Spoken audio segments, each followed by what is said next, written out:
This is CNN Breaking News.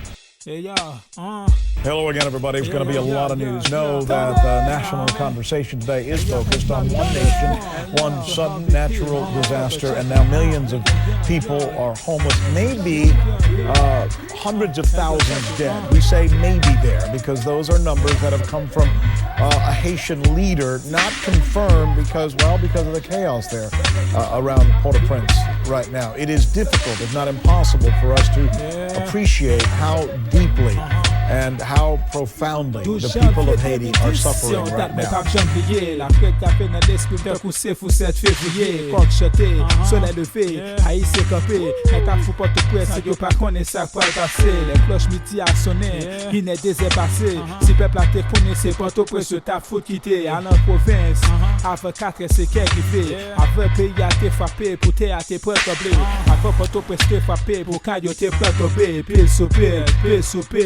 Literally, there are people right now who are trapped under tons of debris. They are screaming for help and no one can get to them. Phone services out, electricity is out, supplies of fresh water are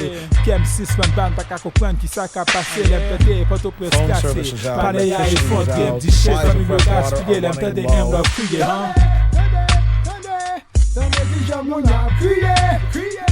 Tande vwa moun yo kaprele, hey, hey. Te a doble peyi kaze, kaze.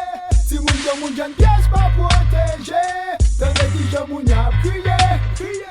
Tande ki jan moun yap prele, hey, hey. Te a doble peyi kaze, kaze. Si moun yo moun jan pièce pa protéger. Ça qu'a crié, yo pas ouais pitié, yo pas ouais frère, pas ouais maman, pas ouais papa, yo chaque nous prend dans la guilla. Si moun kou grand monde, jeune femme kou jeune garçon, dead dans la guilla. Kou chaque fille qui yo plessant, soleil dans la guilla. Ça qui fracture a crié head dans la guilla. Pas ouais problème, pas ouais police, ni ambulance dans la guilla. Et pas ouais plaisir que qu'on a volé copé ya, pédé peuple là. Moi pas ouais drag, moi pas ouais drag. How soon before they can get search and rescue teams down there to help out?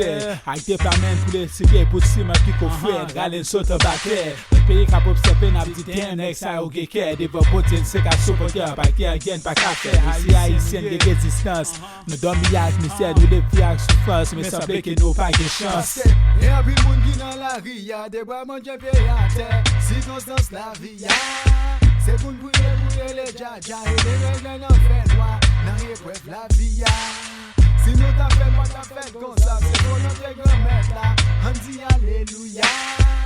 Pour tout le monde qui mourit juste ça, vous sentez les soutes ça, ça c'est bref la vie. C'est bref la vie. Ça c'est bref la vie. C'est bref la vie. Tendez que j'en moun a crié, crié. Tendez voir moun yo kapele, hey, hey. T'es à te pays kaze, kaze. Si moun yo moun jen pièce pas protéger.